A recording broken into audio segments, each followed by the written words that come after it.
अस्सलाम वालेकुम dear learners, how are you all? Hope you are doing well. So आज की ये वीडियो है पाकिस्तान स्टडीज़ यानी मुताला पाकिस्तान के हवाले से। ये BA ADA पार्ट 2 का कंपलसरी सब्जेक्ट है। इसकी बुक आप देख सकते हैं, डॉक्टर मोहम्मद आज़म चौधरी की बुक है। एक और बुक आती है मियाँ कमालुद्दीन की बुक, वो भी बहुत अच्छी है, वो भी आप ले सकते हैं, या ये भी बुक ले सकते हैं। ये टेक्स्ट बुक हैं, यानी इनमें चैप्टर्स हैं पूरे पूरे, ठीक है। इसके अलावा अगर आपको गाइड बुक लेनी है तो पेटी वाला की गाइड बुक इज़ गुड, चाहे वो आप इंग्लिश में लें चाहे आप वो उर्दू में लें, ठीक है। पेटी वाला की बुक जो गाइड बुक है वो इंग्लिश में भी मिल जाती है। बाकी जो इंग्लिश में टेक्स्ट बुक जो है वो मेरे ख्याल से कोई नहीं मिलती, ना आज़म चौधरी की मिलेगी, ना शायद मियाँ कमालुद्दीन।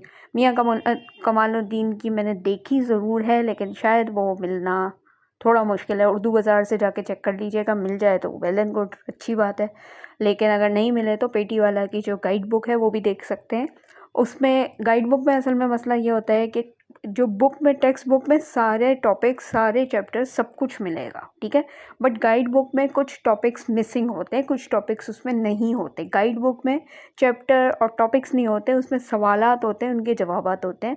तो जो बेसिक बेसिक चीज़ें होती हैं ना वो उसमें होती हैं। कुछ ऐसी चीज़ें भी होती हैं जो बुक में लाजमी होती हैं, तो उसमें गाइड बुक में आपको कुछ क्वेश्चन शायद ना मिलें।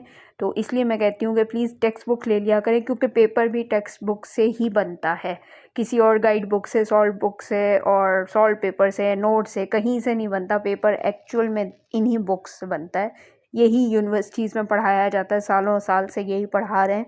तो आप लोग प्लीज़ बुक्स ले लिया करें ताकि आपको हर चीज़ इसमें मिल जाए। बाद में आप एग्ज़ाम्स के दिनों में पूछ रहे होते हैं ग्रुप्स में कि इसका जवाब बता दें, इसका आंसर बता दें, इसका नहीं मिल रहा, उसका नहीं मिल रहा। अगर आप एक्चुअल बुक लेंगे तो आपको सब कुछ मिलेगा।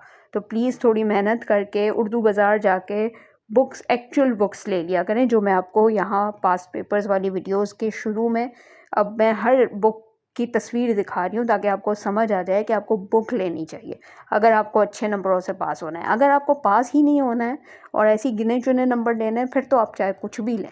उसके लिए तो नोट्स लें, गाइड बुक लें, सॉल्व पेपर लें, जो दिल करे वो लें।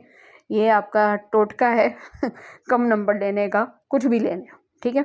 और कुछ ना भी लें तब भी चलेगा, वैसे भी पास तो होना नहीं है ना, तो उसके लिए तो कोई फ़िक्र ही नहीं होती। जिनको पास होना होता है उनको फ़िक्र होती है कि क्या लें और क्या ना लें। जिनको पास ही नहीं होना, जिनको कुछ करना ही नहीं है, उनको क्या फ़िक्र। चलें अब चलते हैं पास्ट पेपर की तरफ। आपको मैं ज़रा पेपर पैटर्न बता देती हूँ। लास्ट ईयर का पेपर है जो अभी 2023 के सितंबर में हुआ था। अच्छा, पाकिस्तान स्टडीज़ के पेपर के शुरू में इंस्ट्रक्शन पढ़ लिया करें, क्योंकि पाकिस्तान स्टडीज़ का जो पेपर है वो थोड़ा सा मुख्तलिफ होता है बाकी के सब्जेक्ट से। ये आप देख सकते हैं, यहाँ पे लिखा हुआ है 3 घंटे का पेपर होता है, 100 नंबर का पेपर होता है, एंड BA का, आर्ट्स का, ठीक है। ADA BA की बात कर रही हूँ। 100 नंबर का पेपर होता है, 3 घंटे का होता है। ADC यानी कॉमर्स वालों का जो पेपर होता है वो 3 घंटे का नहीं होता, वो कम टाइम का होता है, ठीक है। और आर्ट्स और साइंस वालों का सेम पेपर बनता है। जितने भी कंपलसरी सब्जेक्ट्स हैं ना, उसमें आर्ट्स और साइंस वालों का सेम बनता है, लेकिन कॉमर्स वालों का मुख्तलिफ बनता है। सब्जेक्ट्स यही होते हैं, लेकिन कॉमर्स वालों का जो पाकिस्तान स्टडी का जो पेपर है वो तकरीबन शायद 2 घंटे का होता है, और उसमें चॉइसेस भी कम होती हैं। कम, मेरे ख्याल से 3 सवाल करने होते हैं उन्होंने, और उनके ऐसे सेक्शन भी नहीं होते, ठीक है। तो मैंने कहा मैं पहले आप लोगों को, कॉमर्स वालों को भी बता दूं, अगर वो ये वीडियो देख रहे हैं तो उनको मैं बता दूं कि चीज़ें यही होती हैं, सेम थिंग है, बुक भी सेम है, सब कुछ सेम है, बस थोड़ा पेपर पैटर्न डिफरेंट होता है, क्योंकि आप लोगों के सब्जेक्ट्स अलग हैं, ऑप्शनल सब्जेक्ट ज़्यादा हैं, इसलिए आप लोगों को कंपलसरी सब्जेक्ट में कॉमर्स वालों को थोड़ी सी छूट दे दी जाती है, थोड़ी आसानी दे दी जाती है, क्योंकि आपके बाकी के सब्जेक्ट जो ऑप्शनल हैं उसमें आपके काफ़ी मुश्किल मुश्किल चीज़ें हैं। इसलिए आर्ट्स और साइंस वालों का सच कोई मसला नहीं है, तो उनके कंपलसरी सब्जेक्ट के पेपर सेम बनते हैं और एक ही पेपर पैटर्न होता है और सेम दिन पे ही होते हैं, ठीक है। अब चलते हैं पेपर की तरफ। आपको अटेम्प्ट करने 5 सवाल पूरे पेपर में से, ठीक है। लेकिन जैसे आपको नज़र आ रहा है यहाँ सेक्शन A और B करके, यानी हिस्सा अलिफ और हिस्सा बे करके 2 अलग अलग सेक्शन दिए गए हैं, यानी कि आपको 2 अलग अलग सेक्शन में अलग अलग हिसाब किताब से क्वेश्चंस अटेम्प्ट करने हैं। यहाँ देख लीजिए, मुझे पता है ये थोड़ा सा आपको डल लाइट नज़र आ रहा होगा, लेकिन मैं आपको पढ़ के बता देती हूँ।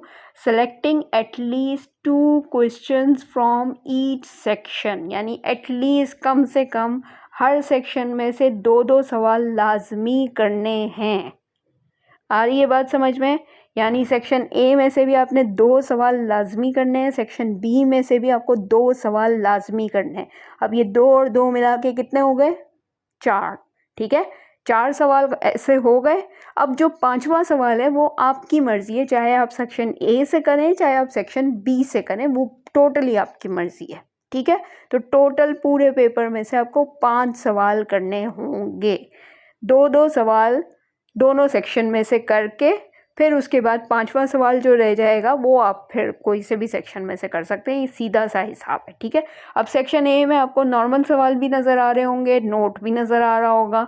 इसी तरह सेक्शन बी में भी आपको नॉर्मल सवाल भी नज़र आ रहे होंगे, नोट भी नज़र आ रहा होगा। तो नोट वाला भी सवाल ही होता है। ये मैं हर पेपर में हर सब्जेक्ट में बार बार बताती रहती हूँ, क्योंकि आप लोगों को पता नहीं क्यों लगता है कि नोट वाला सवाल कोई आसमान से उतरा है या कोई स्पेशल है या इसके ऊपर कोई सुर्खाब के पड़ लगे हैं। अल्लाह जाने कहाँ लिखा होता है। जो आप लोग मुझसे पूछते हैं, मिस ये अटेम्प्ट करना लाजमी है क्या? मिस क्या नोट वाला सवाल भी हम क्वेश्चन के तौर पे कर सकते हैं? क्या मिस हम नोट वाला सवाल छोड़ सकते हैं? मतलब ऐसे ऐसे सवाल आते हैं ना मेरे पास कि मैं सोचती हूँ भाई कहाँ लिखा है ऐसा जो आप लोगों के जहन में आ जाता है। मतलब किधर से पढ़ते हैं आप लोग वो चीज़ जो हमें नहीं नज़र आ रही होती। तो जनाब ये भी एक सवाल ही है। ठीक है, सीधा सीधा हिसाब है। आपने पूरे पेपर में से 5 सवाल करने हैं। 2 सवाल सेक्शन ए में से, हिस्सा अलिफ से 2 सवाल, हिस्सा बे से 2 सवाल, और ये 4 हो जाएंगे। इसके बाद जो 5वां सवाल होगा वो आप कोई सा भी कर सकते हैं। हर सवाल के वो जो मार्क्स हैं वो सेम है, यानी 20-20 नंबर का हर सवाल है। नोट वाला जो सवाल होता है, क्योंकि इसमें 4 आपको टॉपिक्स दिए होते हैं, 4 में से आपको कोई 2 करने होते हैं, यानी कि एक नोट जो होगा वो 10 नंबर का होगा, 2 करेंगे तो 20 नंबर का बन जाएगा। ठीक है, 20 नंबर के सवाल कितना होना चाहिए, कितना बड़ा आंसर होना चाहिए? तो 20 नंबर के सवाल के लिए कम से कम भी 4 से 5 पेजेस का आंसर लिखना है। हेडिंग वाइज पूछेंगे तो कम से कम भी 8 से 10 हेडिंग लिखनी है, कम से कम। इससे बढ़ा ज़रूर सकते हैं, इससे कम मत कीजिएगा, क्योंकि अगर आपने कम की तो आपके नंबर्स 2-4 नंबर ही आएंगे। फिर जब रिज़ल्ट बुरा आएगा तब मुझे नहीं आके बोलिएगा कि बस हमने तो सब ठीक किया था, पता नहीं ये क्या हो गया। ठीक है, अच्छा अब मैं ज़रा दूसरे पेपर के तरफ भी चलती हूँ। अब आप लोगों का दूसरा सवाल ये होता है कि नोट जो है वो कितने पेजेस का होना चाहिए। बेटा जैसे मैंने आपको बताया कि एक नोट जो है वो 10 नंबर का होगा, तो वो कम से कम 3 पेजेस में आना चाहिए एक नोट। अगर हेडिंग वाइज कर रहे हो तो उसमें कम से कम 4 से 5 हेडिंग होनी चाहिए। अगर सीधा सीधा पैराग्राफ की तरह लिख रहे हो तो 3 पेजेस कम से कम होने चाहिए, ज़्यादा से ज़्यादा बढ़ा सकते हो। अगर पॉइंट वाइज भी लिख रहे हो तो वो देख लो कि कितनी कौन सी बात है, कितने पॉइंट्स होने चाहिए। मैंने आपको पेज का हिसाब किताब बता दिया है। 5 number is equal to 1 page. इस फॉर्मूले को अपने पल्लू से बांध लें, दुपट्टे के पल्लू से, शर्ट के पल्लू से बांध लीजिए। 5 numbers is equal to 1 page and 1 page is this 1 page. Page का एक तरफ ही 1 पेज होता है। वो लोग जो पेज को ऐसे काउंट करते हैं, पेज का एक तरफ और दोनों दूसरा तरफ, दोनों को काउंट करके एक समझ रहे होते हैं, तो उनसे मैं कहूँगी भाई अपनी बुक कोई सी खोल के देखें, उसमें पेज एक ही होता है, उसके ऊपर पेज नंबर लिखा हुआ होता है। ठीक है, फिर उसके बाद जब पेज चेंज करते हैं तो पेज नंबर चेंज हो जाता है, ऐसे ही होता है ना। तो वही हिसाब यहाँ पे भी पेज का है। 5 numbers is equal to 1 page.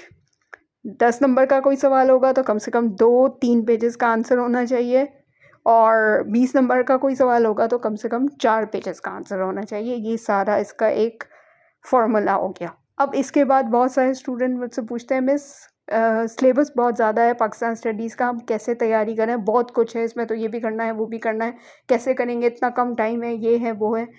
उनको मैं कहती हूँ बेटा पाकिस्तान स्टडीज़ ऐसा सब्जेक्ट है जो हम बचपन से पढ़ रहे हैं। ठीक है ना, ये कुछ ऐसे सब्जेक्ट्स हैं गिने चुने जो हम बचपन से पढ़ते आ रहे हैं। पाकिस्तान कैसे बना था, क्या हुआ था, किस तरह की प्रॉब्लम्स थी, क्या किया था, फिर कौन कौन से रहनुमाओं ने कौन सी तहरीकें चलाई थी, फिर उसके बाद क्या हुआ था, फिर कितनी मुश्किलों से जाके पाकिस्तान बना था, ये सबको पता है। ठीक है, फिर उसके बाद पाकिस्तान बनने के बाद क्या क्या मुश्किलात हुई, क्या क्या फ़ेस किया हम लोगों ने, किस तरह से हम लोग अपने आप को स्टेबल कर सकें, हमने हुकूमत बनाई, हमने आइन बनाया, आइन बनाने में कितनी दुश्वारियाँ हुई, ये सब हमने स्कूल लाइफ में पढ़ा है। मैट्रिक तक ये सब पढ़ा है हमने। ठीक है, हाँ, अब मैट्रिक के बाद जब इंटर में आए हैं तो कुछ टॉपिक्स एक्स्ट्रा आ गए थे हमारे पास इंटर में, जो हमने स्कूल लाइफ में मैट्रिक में इतना डिटेल में नहीं पढ़ा था, वो एक्स्ट्रा टॉपिक्स थे। अब जब इंटर से हम यूनिवर्सिटी लेवल पे आते हैं तो यहाँ पे भी कुछ टॉपिक्स एक्स्ट्रा आ जाते हैं, ठीक है ना? तो वो जो एक्स्ट्रा टॉपिक्स हैं, हाँ, उन पे हमें मेहनत करनी है, लेकिन बाकी जो पुराने टॉपिक्स जो हमने शुरू से पढ़े हुए हैं, उनको तो हमें दोबारा से नई तरह से तो नहीं याद करना ना, वो तो चीज़ें हमें अक्सर चीज़ें दिमाग में याद हैं, बस उसमें थोड़ी-सी और रिविज़न करनी है, समझ लो। मतलब वो तो बचपन से पढ़ते आ रहे हैं ना, उसको तो आपने रट्टा नहीं मारना ना अब। अब कुछ चीज़ें ऐसी होंगी जो नए-नए टॉपिक्स होंगे, जैसे फॉर एग्ज़ाम्पल अगर मैं यहाँ पे यूनिवर्सिटी लेवल की बात करूँ, यहाँ पे आपने जंग आज़ादी 1857 जो है वो यहाँ पे यूनिवर्सिटी लेवल पे बहुत डिटेल में आया हुआ है। इससे पहले इंटर लेवल पे भी इतना डिटेल में नहीं था, थोड़ा-सा था, ठीक है? उससे पहले भी मैट्रिक में आई डोंट रिमेंबर कि वहाँ पे ये था। तो आपको यूनिवर्सिटी लेवल में इसको बहुत ज़्यादा डिटेल में बताया गया है और यही सवाल अक्सर और बेशतर रिपीट होता है। तो जो चीज़ नई है, जो टॉपिक्स नए हैं ना, उन पे मेहनत कीजिए तो ज़्यादा बेहतर होगा, क्योंकि जो चीज़ पुरानी है अब आपको सबको पता है कि कायद-ए-आज़म के 14 नुकात तो सबको याद होंगे जो कि मैट्रिक से याद करते आ रहे हो, ठीक है ना? सर सैयद अहमद ख़ान का अलीगढ़ मूवमेंट जो था वो सबको पता है कि उन्होंने क्या किया था अलीगढ़ मूवमेंट में। हाँ, अब यूनिवर्सिटी लेवल में बहुत डिटेल में है एक-एक चीज़ कि उन्होंने क्या किया, कैसे किया, क्या नहीं किया, वो बहुत ज़्यादा डिटेल में है, तो यानी वो टॉपिक थोड़ा लेंदी हो गया है, ठीक है? इसी तरह आ जाता है आपका पाकिस्तान बनने के बाद के जो मसाइल हैं, क्या-क्या मसाइल हुए थे बचपन में। हमने मैट्रिक में भी ये टॉपिक पढ़ा, लेकिन हमने पॉइंट वाइज़ थोड़े-थोड़े मसाइल पढ़े। अब आके वो थोड़ी ज़्यादा डिटेल में आ गए हैं, ठीक है? इसी तरह आपके आइन बनने का जो मसला था, 1973 के आइन की दिफ़ात जो है, इसमें इस्लामी दिफ़ात भी पूछी जाती है, नॉर्मल दिफ़ात भी पूछी जाती हैं। इस तरह मुख्तलिफ़ आइन्स जो हैं आपके आइन, जो दस्तूर जो बने, जो कॉन्स्टिट्यूशन आपकी बनी है 73 की, 62 की, इस तरह की, उनके बारे में अब डिटेल में आपसे सवाल किया जा रहा है, ठीक है? तो वही टॉपिक्स हैं जो हम बचपन से देखते, पढ़ते, समझते आ रहे हैं। हमें कहानी पूरी पता है कि पाकिस्तान कैसे बना था, ठीक है? लेकिन अब वो ज़्यादा डीपली आपसे गहराई में पूछा जा रहा है, ज़्यादा उसको आपने डिटेल में आंसर देना है, बस ये है। पहले 5 नंबर का सवाल हुआ करता था स्कूल लाइफ में, फिर मैट्रिक में वो 10 नंबर का लॉन्ग सवाल हो गया, फिर इंटर में आए तो 15 नंबर का लॉन्ग सवाल हो गया, अब जब यूनिवर्सिटी लेवल पे आए हैं तो 20 नंबर का लॉन्ग सवाल हो गया है। तो यही फ़र्क है और यही आपको डिटेलिंग देनी है और कुछ नहीं करना। पाकिस्तान स्टडी कोई नया नहीं आ गया, हिस्ट्री वही है, पाकिस्तान वैसे ही बना था, दुनिया में ऐसे ही वजूद में आया था, वही सारे काम हुए थे जो हम बचपन से पढ़ते आ रहे हैं, ठीक है ना? पिछले कोई 20-22 सालों से आप एक चीज़ पढ़ रहे हो, तो इसमें कोई नई चीज़ तो ईजाद नहीं हो गई ना, कोई नई चीज़ तो आपके सामने नहीं आ रही ना।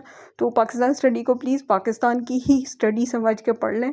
ये ना हो कि इसको आप अपने सर पे सवार कर लें और आप बुखार समझ के इसको लें कि हाय कैसे होगा, क्या करेंगे, क्या नहीं करेंगे। तो बेटा ऐसी कोई मुश्किल चीज़ नहीं है, ठीक है? अब आ जाएँ कि तैयारी कैसे करनी है, इतने कम टाइम में हमारी तैयारी कैसे होगी बेटा? मैं हमेशा कहती हूँ कि तैयारी करने के लिए ना थोड़ा स्मार्ट बनना पड़ता है। जिस तरह आप लोगों ने अपने इर्द-गिर्द बहुत सारी चीज़ें स्मार्ट ले ली हैं, स्मार्ट टीवी हो गया है, स्मार्टफ़ोन्स हो गए हैं, स्मार्ट गैजेट हो गए हैं, तो प्लीज़ अपने दिमाग को भी थोड़ा स्मार्ट कर लीजिए और अपने तरीके को थोड़ा चेंज कर लीजिए, अपने टाइम मैनेजमेंट को थोड़ा स्मार्टली टाइम मैनेज करना सीखें, अपनी तरजीहात चेंज कर लीजिए, अपना जो पहले रूटीन था अब उस रूटीन को चेंज कर लें, क्योंकि अब आपके पेपर्स होने वाले हैं। तो पहले जो काम करते थे, आलतू-फालतू काम कर रहे होते थे, अब उसको साइड पे कर लें थोड़े दिन के लिए, कुछ महीनों के लिए, जब तक पेपर्स की तैयारी कर लें, क्योंकि ये ज़रूरी है। अगर आप पास नहीं होंगे तो आपको फ्यूचर नहीं बनेगा, ठीक है? फ्यूचर में फिर आपको मसला होगा। अगर आप नहीं पढ़ेंगे, पास नहीं होंगे, तो आप फ्यूचर में कुछ नहीं कर सकेंगे। फिर बार-बार सप्ली आते रहेंगे, बार-बार फ़ेल होते रहेंगे, फिर एग्ज़ामिनेशन फ़ॉर्म बार-बार जमा करवाते रहेंगे, कब तक करेंगे? तो एक दफ़ा ज़रा लग के बैठ जाएँ, पढ़ लीजिए, ताकि आप एक ही दफ़ा में अपना पेपर क्लियर करें और आगे चल के जो भी आपको आगे करना है, पढ़ना है, मज़ीद आगे एडमिशन लेना है या जॉब करनी है, जो भी करना है, उसमें आप कामयाब हो सकें, ठीक है? अगर आपको फिर भी नहीं समझ आ रहा कैसे तैयारी करनी है, तो मेरी ऑनलाइन क्लास ले सकते हैं, जिसमें मैं 3 महीने में आपको पूरी टारगेटेड तैयारी करवा देती हूँ। जो पेपर में आता है सिर्फ वही याद करवाती हूँ, पूरी बुक याद नहीं करवाती, फालतू के टॉपिक्स नहीं करवाती, एग्जैक्ट वही करवाती हूँ जो आपके पेपर में आएगा ही आएगा, ठीक है? तो ये मेरा 3 महीने का बैच अभी से शुरू हो रहा है। तो अगर आपको ज्वाइन करना है तो डिस्क्रिप्शन में तमाम डिटेल्स मौजूद हैं फ़ीस वगैरह की, आप वो पढ़ लीजिए और वहीं पे लिंक है व्हाट्सएप का, उस पर मुझे अपना कार्ड सेंड करें, एनरोलमेंट कार्ड, रजिस्ट्रेशन कार्ड और अपने सब्जेक्ट सेंड कर दीजिए ताकि मैं फिर आपको मज़ीद डिटेल्स बता सकूँ। ठीक है, तो ये थी आज की वीडियो। उम्मीद है आपको पसंद आई होगी। फिर मिलती हूँ नेक्स्ट वीडियो के साथ। अपना ख्याल रखिएगा। अल्लाह हाफ़िज़।